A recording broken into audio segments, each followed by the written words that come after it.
Hey, so Netflix decided to take down my first video of this. In fact, here you could see where they blocked it. Then I went ahead and disputed it because I pretty much added fair use commentary and showed limited clips without me talking about them. But they didn't care, and they even rejected my dispute, so short of me suing them, which is just not worth it, I'm just gonna revise the video a little bit and do it again. So thanks, Netflix. By the way, you suck. Y'all can't stream for anything. It's a sad day when I can stream better than you can stream. And I'm one dude in a studio and you're over a $350 billion company. Y'all suck, Netflix. That was like the most frustrating experience to try to get that stuff to load. I've noticed it was worse, by the way, on TVs and PCs. And the best reception was actually through the Netflix phone app or the best, stream feed. It was just nuts. That was pathetic. Now, before I get into the clips that I had yesterday, which I think were really cool, and there were even some life lessons in there, really admire and respect Mike Tyson, by the way. You're going to want to see this clip. It's pretty cool. I just want to say, a lot of people are asking me, Kevin, do you think it was rigged?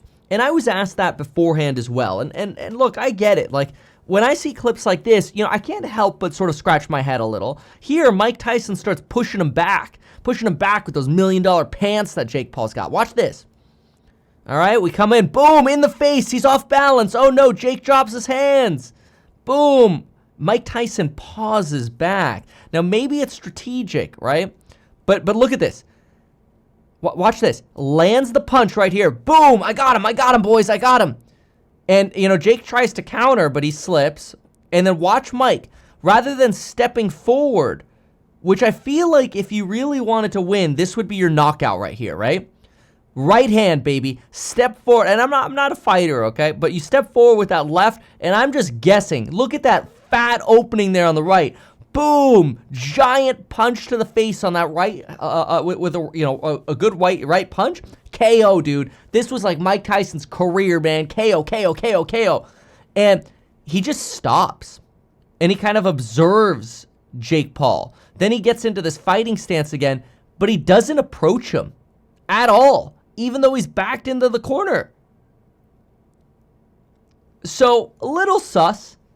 But, then on the flip side, I also kind of think that, Jake Paul kind of beat up on a senior citizen here. I shouldn't say that because I don't think 58-year-olds are senior citizens. But the difference in age is so extreme that you may as well be fighting Joe Biden.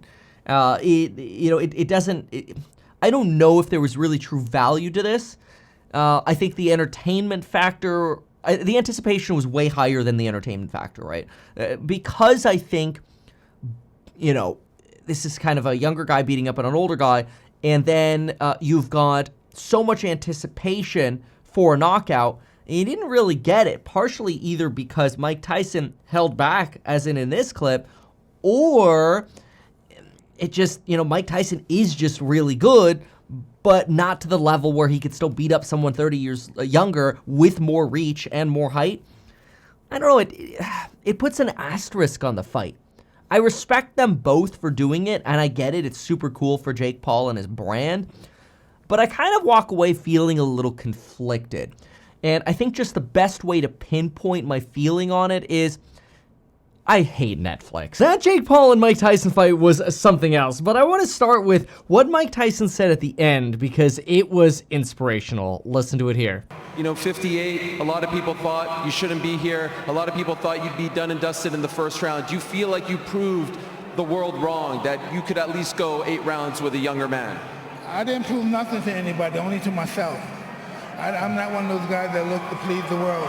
I'm just happy with what I can do. But I will also give credit to Jake Paul, because not only did he shout out our firefighters, hardworking nurses, the people that make the world go round, trash collectors, you name it, he also had this to say, which I actually think was a shout out to the political transformation happening in America. A shout out not just to Donald Trump and all Americans, but also to Elon Musk. Listen into this. Hey man, I wanted to give a thanks to all the real heroes, the U.S. military, the doctors, the nurses in the ER, the cops, the firefighters, the farmers, the truck drivers, all the people who make this world go around. Thank you, America. It's the era of truth. It's the era of good. There's a shift in the world, and good is rising. The truth is rising. I'm just honored to be a part of America, and it feels like we're back, baby. Now, let's just be clear. The odds here were pretty stacked against Mike Tyson. You've got 30 years of age on Mike Tyson. You've got 3 more inches of height on Jake Paul, but worse, 5 more inches of reach on Jake Paul. And Jake Paul's just going to, from physics, have more energy. And Jake Paul throws about twice as many punches as Mike Tyson. But honestly, good on Mike Tyson for getting in that ring. Like, what a badass to get in the ring with somebody with those stats. 30 years younger, 3 more inches of height, 5 more inches of reach, and the energy to throw twice as many punches, over twice as many punches as you. Man, Mike Tyson's an inspiration, just even for doing this. Shout out to Mike Tyson. We'll say, though, this, I think a lot of people were hoping for at least some more entertainment. You know, I think there's a little sense of disappointment here that maybe people were hoping that by that 8th round, you know, Mike was going to be able to pull something out of the bag and just show us, you know, hey, you're either a YouTuber or a professional fighter, but you're not both. Now, in fairness to Jake Paul, and to anybody who wants to be good at many things, which I, you know, like to think that I can do a lot of various different things as well. I'm an entrepreneur at heart. Maybe this says that, hey, in life, you can have different chapters, and you can be good at different things. Look at some of the highlights here. Here you just really see Mike Tyson get blown back, and you see him almost lose his balance. Now, I've never seen the let's pour water down his pants before, but I guess it'll help cool you down. Then throwing a jab hook right hand, followed by hook, the last hook. Here we see Paul look down and come over with overhand right. Right on Tyson's nose. Now make sure you pay attention to Jake Paul's tongue here. He turns into some Mark Zuckerberg lizard man.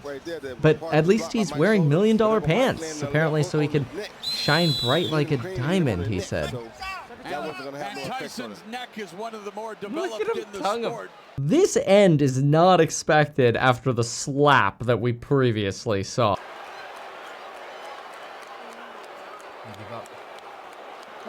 Tyson's final victory was against Clifford Etienne, the show of respect.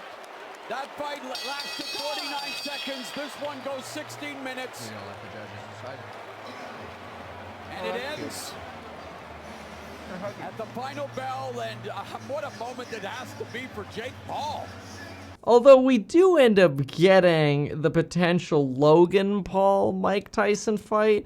Logan Paul says he's going to kill Mike Tyson.